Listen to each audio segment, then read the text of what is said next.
Good morning from Lagos, Nigeria. Today we are going to visit Makoko, which is an area of Lagos City. It's like a slum built on water. So a lot of people are squatting in this area, and they've built many different homes on top of the water.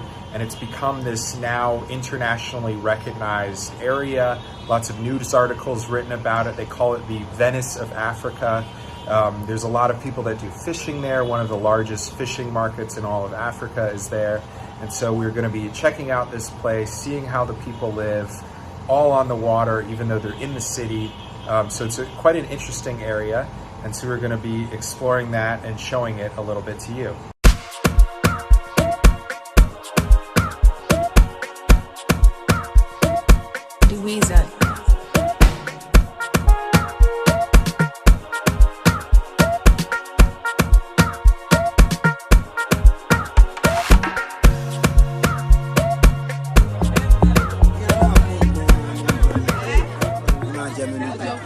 So we're now on the boat. Say hi. Hi. We're going through the Makoko area. It's very much like the Venice of Africa.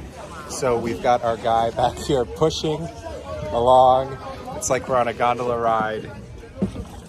But unlike Venice, there's a lot more people here.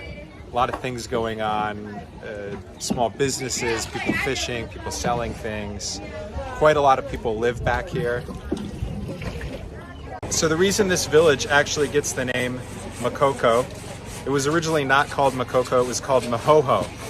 So Mohoho stands for a certain type of ceremony that they would practice in this area, essentially like a criminal justice situation. So if you commit a crime in the village, this area, you would be put on a boat, and then you would be paraded around town where they're banging these drums. They call them Mohoho drums.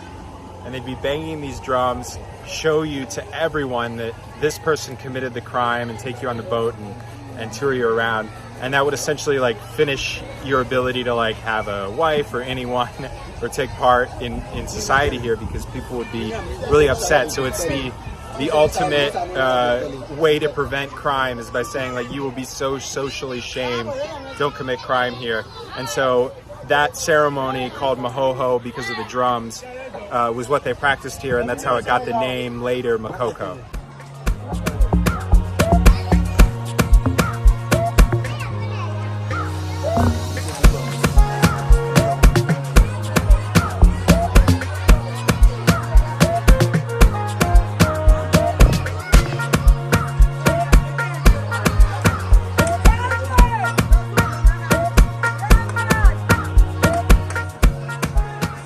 Many of the people that live in this village are actually from Ogun State, which is the state to the west of Lagos. So it borders the Benin border there. And so some of the people are Beninese as well, kind of, or from the Nigerian side.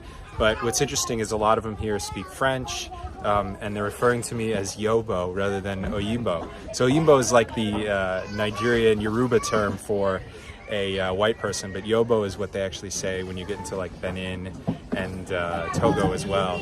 And so it's really strange to be in Lagos and then you start to hear these languages that are from people that live in Benin. So we actually got to meet with the chief of this area, not actually the chief, but his son. And so it was really nice meeting with him and talking with him. And so he actually started a school here, and this school is to help with orphan kids that live in the area. A lot of people here don't even go to school, so honestly, being an orphan, you're quite lucky to be able to go to school. And this area generally is just sort of ignored by the Nigerian government. It's not considered real. They say people don't actually live here, so it's just considered like squatting land, so that people don't actually receive any sort of government services, government support. And so fortunately, there is a charity that I will link the information about it that helps support schools like this in this area. But it was really interesting speaking with them, learning more about the challenges they faced. There was actually a situation once where the Nigerian government decided to evict all the people from this area, and they gave them a 72-hour notice.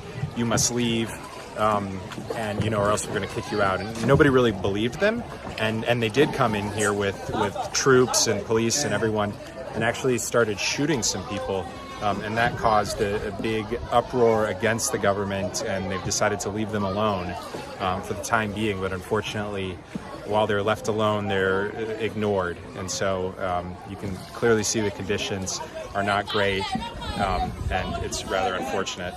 So you can see they're actually building a school over here. So these are some of the wood, and they're putting this up right here. This was a part of a donation program set up by a YouTuber, Indigo Travel, that came here several months ago. And because of that, they were able to build this structure across the way. Previously, they've been using a church for the school.